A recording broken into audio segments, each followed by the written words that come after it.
ত্রিপুরায় এলেন কেন্দ্রীয় পর্যটন, পেট্রোলিয়াম এবং প্রাকৃতিক গ্যাস দপ্তরের মন্ত্রী সুরেশ গোপী। মঙ্গলবার ত্রিপুরা সফরে আসলেন কেন্দ্রীয় পর্যটন, পেট্রোলিয়াম এবং প্রাকৃতিক গ্যাস দপ্তরের প্রতিমন্ত্রী সুরেশ গোপী। তিনি ভারতবর্ষের প্রধানমন্ত্রী নরেন্দ্র মোদী মন্ত্রিসভার পর্যটন, পেট্রোলিয়াম এবং প্রাকৃতিক গ্যাস দপ্তরের প্রতিমন্ত্রী।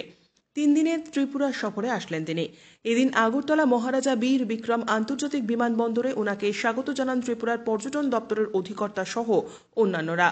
ওনাকে 3 দিনের ত্রিপুরা সফরে স্বাগত জানালেন ত্রিপুরার পর্যটন দপ্তরের মন্ত্রী সুশান্ত চৌধুরী। জানা যায়, এদিন আগরতলা বিমানবন্দর থেকে তিনি যাবেন আগরতলা অতিথিশালায়। সেখানে ত্রিপুরার পর্যটন দপ্তরের বিভিন্ন বিষয় নিয়ে अभी तो त्रिपुरा देखना है, हमारी दिल में त्रिपुरा को लेना है, इसके बाद भी कुछ बोल सकते हैं। सर, त्रिपुरा का टूरिज्म और नेचुरल गैस जो है, इसको लेके कुछ बातचीत हो सकता है कैसे? हाँ, कुछ काम है, दोनों तरीके के हमें काम करना है।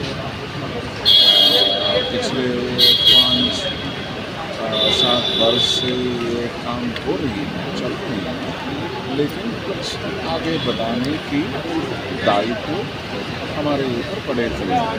सर, पहला का त्रिपुरा अभी का त्रिपुरा क्या डिफरेंस आप लोगों को दिख रहे हैं? मुझे पता नहीं।